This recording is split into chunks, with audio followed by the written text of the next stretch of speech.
ఈ 24 గంటల వ్యవధిలో జామా మసీదుకు సంబంధించిన పత్రాలు తీసుకురాకపోతే ఇక జామా మసీదు పని అవుట్ అనమాట. నేను ఒక మాట చెప్తా, మసీదు ఎందుకు గులుతారు అంటారు. మసీదు అన్నాక మసీదులో పెద్ద మనుషులు ఉంటారు, ఏదో మౌలవీలు అంటారు, ముల్లాలు అంటారు, ఏదో అంటారు కదా. వాళ్ళకి తెలియకుండానే రాళ్ల కుప్పలు మసీదు మీదకి పోయినాయా?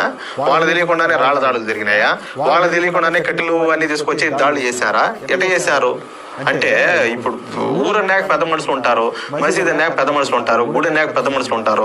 అది వాళ్ళకి తెలియకుండా జరుగుతుందా? వీళ్ళు ముఖం మీద కొట్టమనిలే? అవునా కదా? నేనేమో తప్పు చెప్పుంటే చెప్పండి. ఇక ఈ జామా మసీద్ చుట్టూరా ఏంటంటే 1000 మంది పోలీసులను, అలాగే 15 బుల్డోజర్లను రాజస్థాన్ ప్రభుత్వం ఇప్పటికే సిద్ధం చేసి పెట్టింది.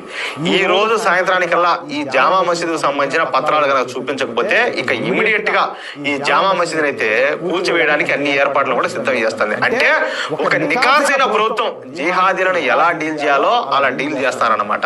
ఇక రాళ్లు విసిరేసిన